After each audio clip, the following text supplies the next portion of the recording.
27절, 31절 말씀을 가지고 말씀이 삶이 되어 살아가는 성도라는 제목으로 말씀 나누겠습니다. 예수님이 이 땅에서 사역하시는 동안 정말 수많은 사람을 만나셨습니다. 그들의 이야기를 듣고 그들의 인생의 고민들을 듣고 그들의 삶이 나아갈 방향들을 알려주시고 깨닫게 해주셨습니다. 믿고 주님의 말씀을 따르는 자들은 하나님의 놀라운 인도하심을 받았고 또 그렇지 않은 자들은 주님을 떠나 살게 되었습니다. 믿음으로 주님의 말씀을 붙잡고 나아감이 중요합니다. 우리의 눈에 보이지 않아도 주님 말씀하셨다면 그것들을 믿음으로 받고 믿음으로 살기를 결정하고 살아가는 것, 그것이 우리의 삶의 자세가 되어야 합니다. 주님의 인도하심을 구한다면 온전히 주님을 믿음으로 우리는 살아가야 합니다.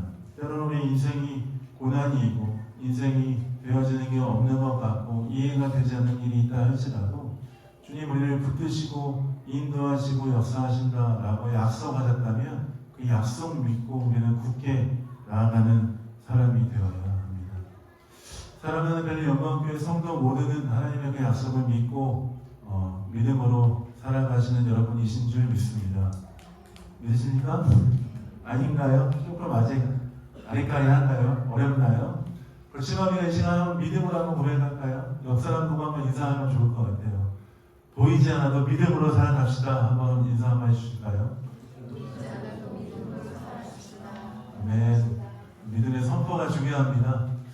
믿지 못해도 내가 그렇게 살겠습니다 라고 고백하면 하나님 우리 입술의 고백을 들으시고 우리의 삶을 그렇게 인도하시고 이끄실 줄 믿습니다. 그 주님을 신뢰하는 마음으로 우리가 오늘도 말씀 앞에 나아갔으면 좋겠습니다.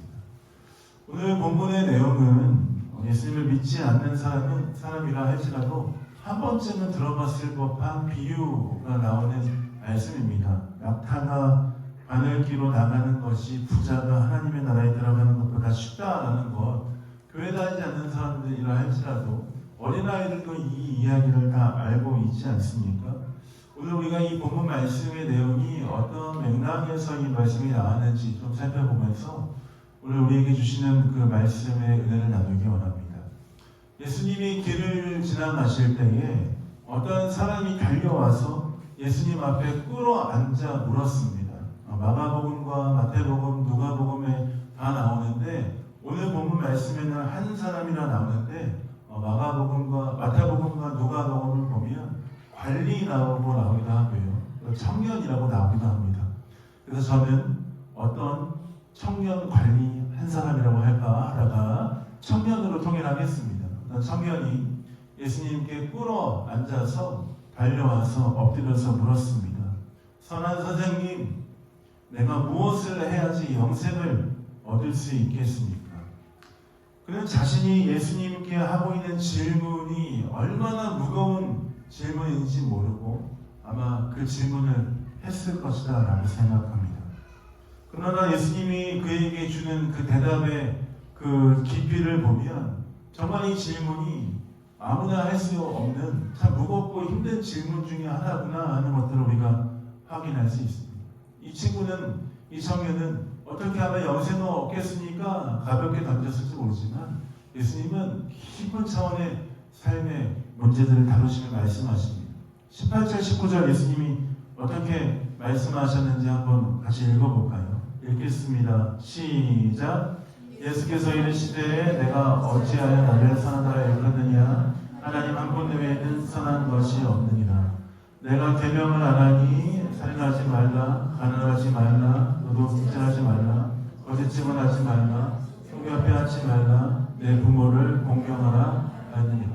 예수님 말씀하시죠. 어찌하여 나를 선한 선생님이다 라고 얘기하는가. 하나님밖에 선한 자가 없다, 선한 분이 없다 라고 말씀하시며 예수님은 그 청년에게 율법에 관한 것들을 이야기하십니다. 여러분 19절에 나오는 그 율법, 계명을 안 하니 나오는 그 율법들 여러분 잘 아는 율법이지 않습니까?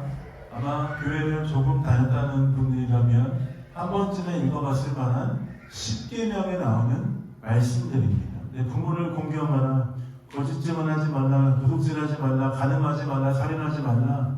이 모든 것들에 대해서 예수님께서 그것들을 계명을 안 하니 그것들을 네가 잘 지켜라 라고 하는 취지에서 그 청년에게 말씀하고 있습니다. 하나님이 주신 율법을 지켜 행하라 라고 하는 이 말씀, 예수님의 이 당부가 얼마나 무겁습니까? 지금 우리가 이 말씀을 19절에 읽고 있으면서 여러분 이 말씀에 제가 이 말씀, 이 율법을 다 지켜 행하는 온전한 사람입니다 라고 말할 수 있는 사람이 우리 중에 솔직하게 몇 명이나 있습니까? 저는 몇 가지 걸리는데 거짓증을 하지 말라. 제가 아이들에게 장난과 거짓말 장난을 많이 치기 때문에 거짓증을 하지 말라. 조금 걸리고요. 도둑질하지 말라. 안 하긴 하지만 약간 꺼림칙하고요. 내 부모를 공경하라. 좀 어려운 일 아닙니까? 아마 여러분 여기 앉아 계신 분들도 예수님이 이 계명들을 다 지켜 행하라 라고 했을 때에 내가 이거 다 지키고 있습니다 라고 자신 있게 대답할 만한 사람 그렇게 많이 없다라고 생각합니다. 근데 오늘 본문 말씀에 보니까 이 청년은 예수님께 뭐라고 이야기했냐면 제가 어렸을 때부터 이것들을 다 지켜 행했습니다 라고 이 청년은 20절 말씀에 보니까 자신 있게 이야기합니다. 이 청년 어떻습니까? 참 대단한 삶을 산 청년 아닙니까? 자신 있게 예수님 앞에 저는 선생님이여 라고 부르는 그분 앞에 내 삶이 그 모든 것을 다 지켰다라고 말할 정도로 그는 아마 대단한 삶, 열정적인 삶, 겸손한 삶으로 살았을 것입니다. 그런데 이 대목에서 예수님은 그 청년에게 그 청년이 듣고 싶은 대답보다는 청년이 들어야 할 대답으로 한 번 더 그 청년에게 말씀해 주시고 있습니다. 청년은 아마 예수님께 어떻게 영생을 얻을 수 있는지 쉬운 대답을 듣기 원했지만 예수님은 그 청년에게 꼭 들어야 할 것들을 말씀하셨습니다. 21절 말씀 예수님이 어떻게 말씀하셨는지 한번 들어보겠습니다. 같이 읽겠습니다. 시작. 예수께서 그를 보시고 사랑하사 이르시되 내게 아직도 한 가지 부족한 것이 있으니 가서 내가 있는 것을 다 팔아 가난한 자들에게 주라. 그리하면 하늘에서 보화가 내게 있으리라. 그리고 와서 나를 따르라 하시니. 예수님의 이 말씀이 어떻습니까? 저는 이 말씀을 연구하고 바라보면서 좀 다소 충격적이었습니다. 율법을 다 지켜 행하였다고 자신 있게 말하는 그 청년 관리 그 사람에게 예수님은 율법을 넘어서 삶의 영역에서 어떻게 살아야 할지에 대해서 가르쳐 주셨기 때문입니다. 사실 청년이 얘기하는 것처럼 나 율법을 다 지켜 행했습니다 라고 말하는 그 삶도 대단한 삶입니다. 근데 예수님 그 대단한 삶보다 더 한 단계 높은 수준의 삶을 요구하십니다. 그의 삶이 율법을 지켜 행하기 위해서 얼마나 많은 수고와 노력을 했겠습니까? 그런데 예수님은 조금 더 한 차원 높은 것들을 요구하고 계십니다. 그것은 내가 가지고 있는 것을 다 팔아서 가난한 자에게 주라 말씀하시고 그리고 나서 나를 따르라 라고 말씀하시는 것이죠. 예수님의 이 21절의 말씀의 강조점이 어디에 있습니까? 여러분 뭐라고 생각하십니까? 내가 가진 것을 다 팔아 라고 생각하십니까? 내가 가진 것을 다 팔고 사람들에게 나눠주고 그리고 너는 나를 따르라. 예수님은 나를 따르라 하는 그 말씀에 더 강조점을 주시는 것입니다. 결국 자신이 가지고 있는 부유에 대해서 포기할 수 없는 마음을 가졌던 이 청년은 근심하면서 슬픈 기색을 띠면서 예수님 앞에서 떠나갔습니다. 예수님 앞에서 자신 있게 내가 십계명의 모든 부분을 다 지켜 행했습니다 라고 말했지만 사실 그 청년은 나 외에 다른 신을 내게 두지 말지어다 라고 말씀하신 십계명의 가장 큰 앞에 부분 그 말씀 그것들은 그 마음으로 받지 못했습니다. 자기가 가진 것, 그것을 더 집중해서 하나님보다 더 그것들을 앞세워 살았기 때문에 결국 포기할 수 없는 마음으로 그는 슬픈 기색을 띠면서 돌아갔습니다. 율법을 다 지켜 행하는 것처럼 보였지만 그는 결국 재물에 대한 마음을 포기할 수 없기 때문에 주님을 따르는 것을 포기하였다는 것이죠. 그래서 예수님이 떠나간 청년이 떠나간 이후에 제자들을 둘러보시면서 말씀하셨습니다. 재물이 있는 자는 하나님 나라에 들어가기가 심히 어렵도다. 제자들은 충격을 받았습니다. 그런 제자들에게 예수님은 말씀하십니다. 24절 말씀에 예수님이 아주 상냥하게 친절하게 말씀하시죠. 얘들아, 하나님 나라에 들어가기가 얼마나 어려운지, 낙타가 바늘기로 나가는 것이 부자가 하나님의 나라에 들어가는 것보다 쉽다. 얘들아, 하나님 나라 들어가는 게 어렵다 라고 예수님 말씀하셨습니다. 예수님이 말씀을 하셨을 때에 제자들과 거기에 있는 사람들이 얼마나 충격을 받았을까요? 왜냐하면 지금도 마찬가지고 그 당시도 마찬가지지만 자기가 부자가 되고 축복을 받는 것 하나님으로부터 오는 것이다 라고 인식하였기 때문입니다. 물론 부를 누리는 것이 하나님이 주시는 축복을 누리는 삶임에도 삶임이 분명합니다. 그러나 그것이 하나님의 은혜를 받았다라고 할지라도 그 은혜를 누렸다 할지라도 하나님 나라에 들어가는 조건은 되지 않는다는 사실입니다. 오히려 그렇게 부자로 누리는 삶은 하나님 나라에 들어갈 때 걸림돌이 되는 것이다 라고 예수님께서 말씀해 주고 있는 것이죠. 왜냐하면 이 청년은 자기가 가진 그 부한 것들을 포기하지 못했기 때문에 그것이 걸림돌이 된다라고 예수님께서 말씀하시는 것입니다.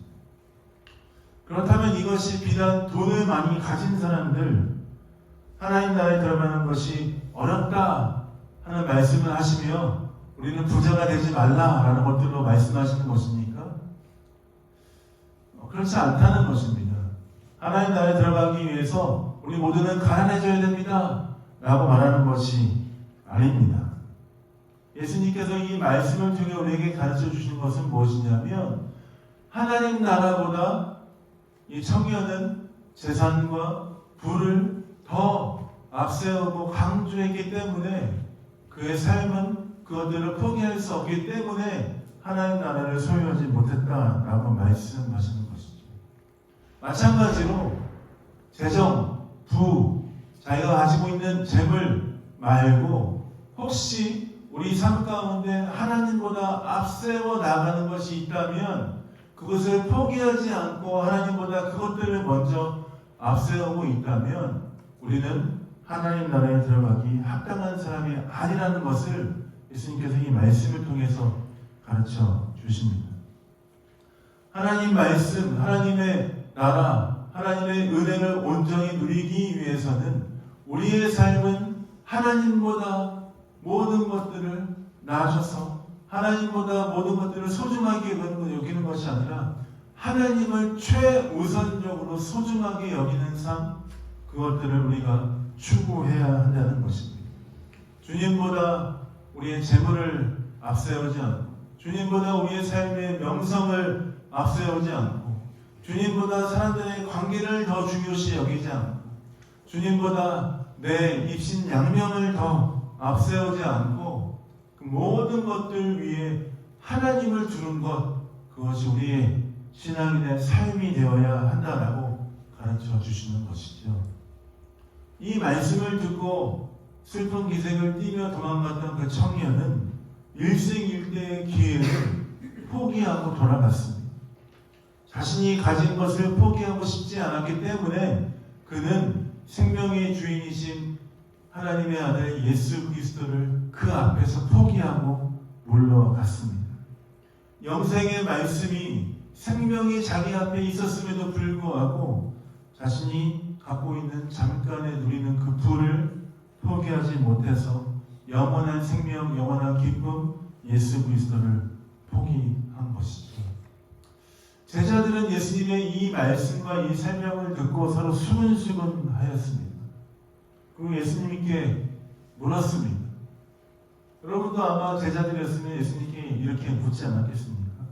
그러면 예수님, 누가 구원을 얻을 수 있겠습니까? 율법을 잘 지켜 행하고 행위에서 완전한 것 같았던 그 청년 관리가 돌아간 것, 그것들을 보면 내 삶이 그 청년보다 나은 것 같지 않은데, 나는 그 청년보다 낮은 수준의 사람인 것 같은데, 나는 구원받기 합당하지 않은 사람인 것 같은데, 그 정도 수준의 사람도 구원을 받지 못한다면 누가 구원을 받을 수 있겠습니까? 구원을 받을 만한 조건을 가진 사람이 정말 아무도 없군요. 너무나 어려운 일 아닙니까? 하는 마음으로 아무도 통과할 수 없는 그 놀라운 수준의 것들을 말씀하시는데, 구원을 받을 만한 사람이 없지 않겠습니까? 하는 뉘앙스로 제자들이 물어보기 시작합니다.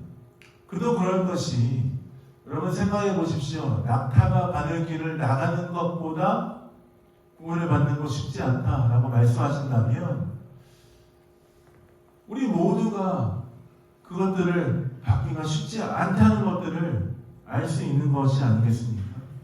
그 누구도 구원받는데 참 쉽게 구원을 얻을 수 없구나, 받을 수 없구나 하는 것들을 깨달을 수 있지 않겠습니까? 제자들은 너무 궁금했습니다. 과연 누가 구원을 받을 수 있을까? 과연 어떻게 해야 영생을 누릴 수 있을까? 과연 어떻게 해야 하나님 나라를 소유할 수 있을까에 대한 궁금증을 가지고 예수님께 물어보았습니다. 그러자 예수님께서 제자들에게 말씀하십니다. 어떻게 말씀하십니까? 우리 27절 말씀을 한번 읽어보겠습니다. 읽겠습니다. 시작.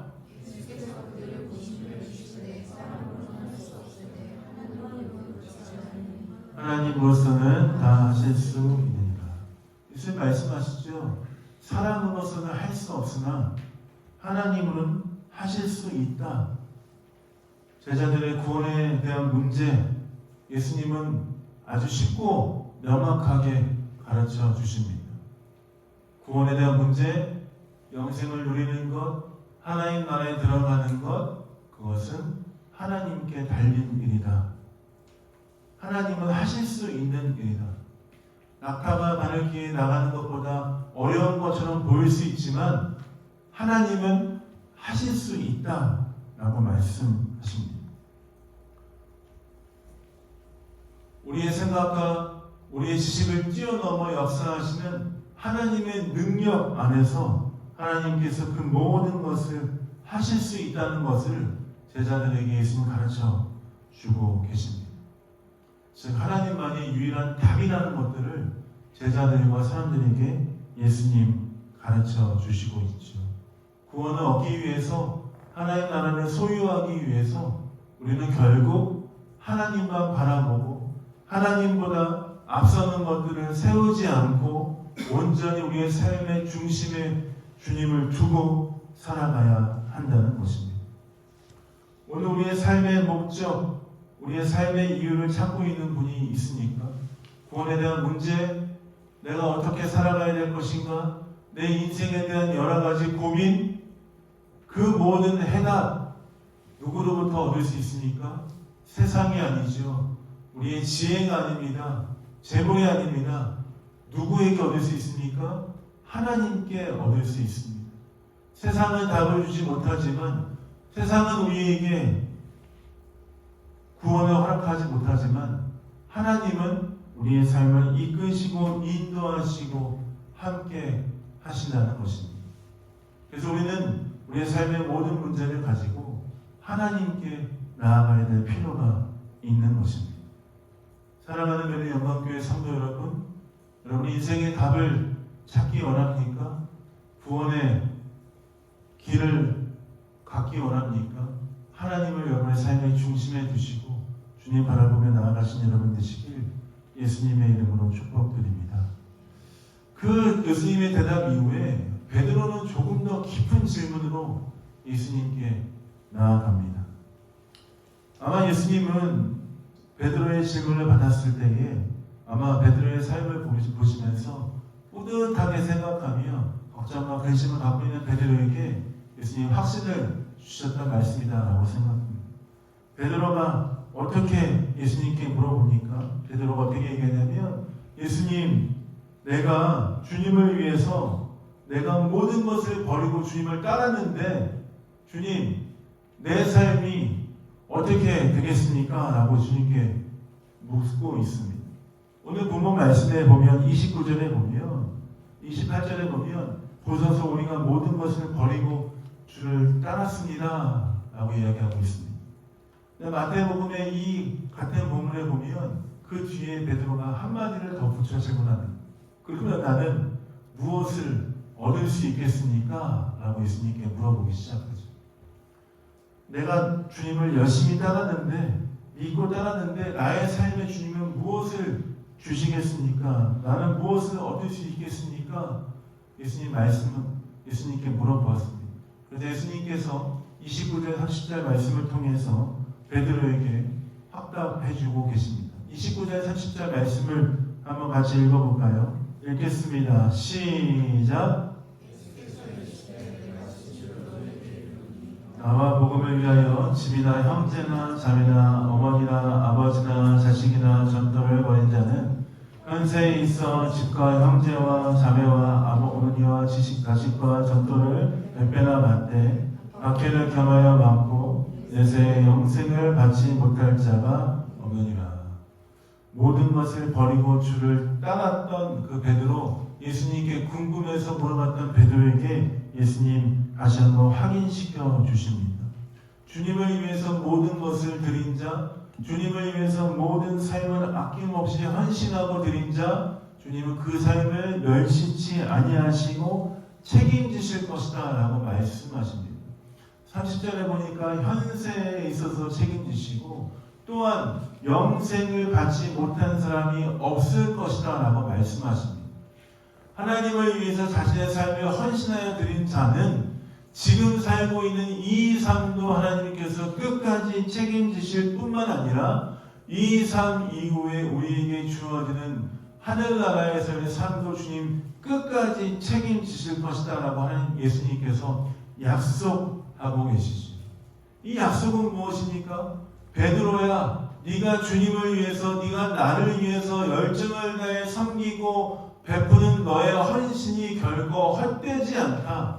내가 너를 끝까지 책임지고 내가 너를 붙들겠다. 걱정하지 말아라. 내가 너를 인도하겠다 라고 하신 하나님의 약속인 것입니다. 사람들은 보통 교회와 하나님 나라에 대해서 헌신하며 열정을 다하는 사람들의 그 헌신의 삶에 대해서 존경을 표하기도 하지만 때로는 그 삶에 대해서 우려를 표명하기도 합니다. 야, 거기 헌신도 좋고 너가 주님을 위해 살아가는 것도 좋은데 헌신 좀 약간 적당히 해야 되지 않겠니? 라고 하시는 분들이 있지 않습니까? 저는 그 얘기를 부모님께 아주 많이 들었습니다. 대학생 때 하나님 복음을 위해서 살겠습니다 라고 결정하면서 열심히 수련회도 다니고 열심히 성경 공부도 하고 했는데 부모님께서 4학년이 되던 어느 날 저에게 오셔서 이제 그만 놀고 직장을 찾아가야지 않겠니? 라고 말씀하셨습니다. 헌신도 좋은데 먹고 살아야 되지 않겠니? 라고 말씀하셨죠. 저도 그렇게 살아야 되나? 라고 고민을 많이 했습니다. 그런데 아무리 생각해도 주님께 제 삶을 드리는 것 이외에 제가 다른 것을 할 수 있는 게 없어서 어머니 걱정하지 마시고 열심히 헌신하면 주님 책임주신다고 말씀했는데 권사님이 왜 이렇게 믿음이 없으십니까? 같이 기도해 주세요 라고 하니까 어머니가 엄청 우셨죠. 아버지도 우시고 한숨을 쉬시고 돌아보니까 그 말씀, 이 하나님께서 우리 주신 말씀이 맞다는 것들을 삶을 통해서 증명이 되었다는 것을 볼 수 있습니다. 물론 지금 삶이 아주 편하고 좋다는 것은 아닙니다. 물론 고통이 있지만 하나님께서 주께 헌신한 자의 삶을 책임지신다는 것들을 우리는 확인할 수 있는 것입니다. 사람들은 걱정합니다. 내가 주께 헌신하고 주님 바라보고 주의 말씀 따라 사는 삶 참 좋은데 세상에서는 도태되어지고 멀어지고 세상에서는 인정받지 못하는 삶을 사는 것이 참 외롭고 쓸쓸한 일이 아닌가라는 고민을 합니다. 근데 주님 말씀하십니다. 그렇게 따라가는 삶, 헌신하는 삶, 주께 모든 것을 드리는 삶, 그 마음의 중심에 하나님을 두고 나아가는 사람의 그 삶은 주께서 지금 현재의 그 삶을 책임지실 뿐만 아니라 나중에 영생에 허락해 주시고 갚아주시고 책임지실 것이다 라고 약속하고 계십니다. 사람들은 하나는 알고 둘은 알지 못합니다. 하나님이 우리 인생의 문을 여시면 우리 인생의 문을 닫을 자가 없고 하나님이 우리의 인생의 문을 닫으시면 열 자가 없는 것을 말입니다. 하나님이 우리의 삶을 책임지신다라고 말씀하시고 약속하셨다면 우리 삶 가운데 우리의 삶을 뛰어넘는 상상도 할 수 없는 일들이 일어나는 것입니다. 우리는 믿음으로 주께서 나를 따르라, 나를 위해 살아라, 헌신하라 하는 그 말씀에 대해서 우리는 믿음으로 갖기 시작해야 합니다. 세상이 우리를 이해하지 못한다 할지라도 때로는 우리를 조롱하고 우리의 삶이 하나님께 드려진 것이 참 어리석게 보인다 할지라도 하나님은 그 삶을 귀하게 여기시고 우리의 삶을 끝까지 책임지시고 붙드신다는 것을 기억하며 우리는 우리의 삶의 중심에 하나님을 두고 살아야 할 줄 믿습니다. 그것이 그리스도인의 자세이며 그리스도인의 삶의 모습이 되어야 합니다. 그러나 예수님께서 이 말씀 이후에 맨 마지막 말씀을 통해서 베드로와 제자들에게 경고하고 계십니다. 맨 마지막 말씀을 한번 읽어보겠습니다. 31절입니다. 읽겠습니다. 시작. 그러나 먼저 된 자가서 나중되고 나중된 자로서 먼저 될 자가 많으니라. 우리의 삶은 지금 헌신했다고 해서 지금 만족하고 지금으로 내가 잘하고 있다라고 하는 것을 끝나지 말고 주님 오실 그날 때까지 마지막 때까지 최선을 다해서 끝까지 헌신하는 삶을 살아야 된다라고 우리에게 가르쳐 주십니다. 먼저 된 자가 나중되고 나중된 자가 먼저 될 수 있으니 끝까지 방심하지 말고 주의 말씀을 지켜 사는 삶 살아야 된다라고 가르쳐 주고 계십니다. 오늘 우리 이 말씀, 이 청년 관리에 대한 이야기를 가지고 우리에게 주시는 메시지 잘 짧게 두 개만 나누고 기도하기 원합니다. 첫 번째는 우리는 하나님의 말씀을 아는 것으로 그치지 않고 행하는 삶을 살아야 합니다. 우리는 하나님의 말씀을 아는 것으로 그치지 말고 행하는 삶으로 살아가야 합니다. 오늘 청년 관리는 자신이 하나님의 율법을 모두 지켰다라고 얘기하면서 예수님 앞에 당당히 이야기했습니다.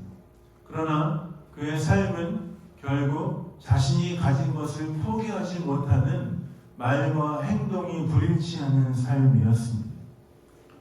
아는 것으로 그치지 말고 자기가 그 율법을 아는 것, 말씀을 아는 것으로 그치지 말고 그 아는 것들을 삶으로 행하는 그 귀한 삶이 되어야 합니다. 사람들은 흔히 하나님의 말씀을 잘 아는 것으로 그 사람의 신앙을 판단할 때가 많이 있습니다. 성경 지식을 이만큼 알고 저만큼 알고 구약이 어떻고 저쩌고 신약이 어떻고 저쩌고 이 사람 대단한 사람이네, 많이 알고 있네 라고 판단할 때가 많이 있습니다. 그러나 주님 그렇게 하시지 않는다는 것이죠. 아는 것, 그것을 삶으로 살아내고 삶으로 증명하는 삶이 되어야 된다라고 예수님께서 우리에게 가르쳐 주시는 것입니다. 하나님의 계명을 우리는 두 가지로 요약할 수 있습니다.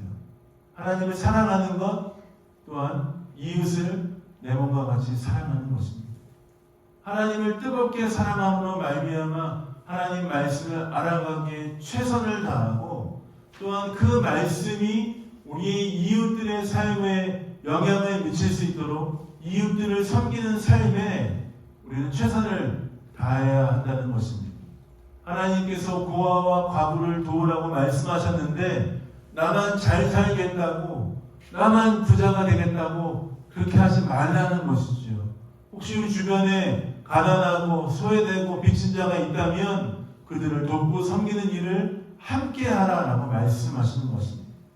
혹시 우리 가운데 위로가 필요한 자가 있다면 하나님 내 백성을 위로하라 우리에게 말씀을 주시지 않습니까? 그 말씀을 가지고 서로 위로하고 격려하고 함께 세워가는 것입니다.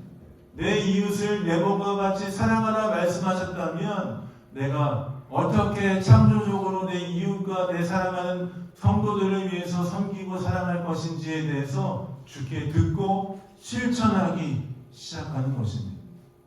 우리의 삶으로서 하나님의 말씀을 살아내는 것들을 증명해야 합니다. 사랑하는 베들 영광교회 성도 여러분, 일주일 동안 하나님의 말씀을 깊이 묵상하시면서 하나님을 사랑하십시오. 또한 그 말씀이 우리의 삶을 통해서 이웃들과 친구, 가정, 직장의 동료, 많은 사람들에게 흘러갈 수 있도록 그 말씀으로 사랑하신 여러분 되시길 예수님의 이름으로 축복드립니다. 우리의 삶으로 하나님의 말씀을 살아낼 때에 놀라운 능력과 역사가 있을 것이다 라고 믿습니다. 또한 두 번째, 이 말씀을 통해 우리에게 주시는 메시지는 주님을 바라보는데 걸림돌이 되는 것이 있으면 제거하고 주님을 온전히 따르는 자가 되어야 한다는 것입니다. 주님을 바라보는데 걸림돌이 되는 것이 있다면 여러분 그것을 제거하고 주님을 따라가시는 여러분 되시길 예수님의 이름으로 축복드립니다. 이 청년 관리는 그의 삶에서는 재정이 걸림돌이었습니다.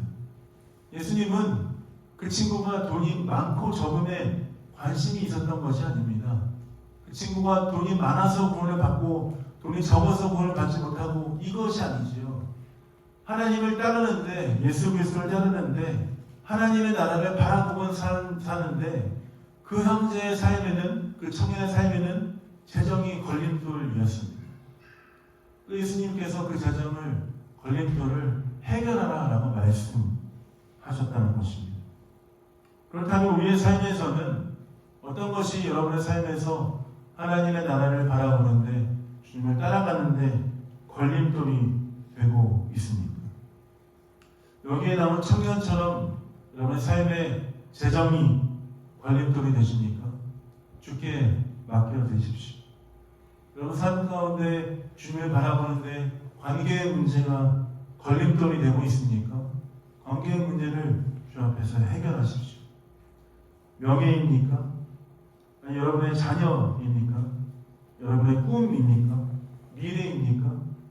무엇이든 우리의 삶 가운데 하나님 앞에 나아가는데 걸림돌이 되는 것이 있다면 주 앞에 꺼내놓고 주 앞에 내려놓고 우리의 삶을 주께 드려야 한다는 것입니다.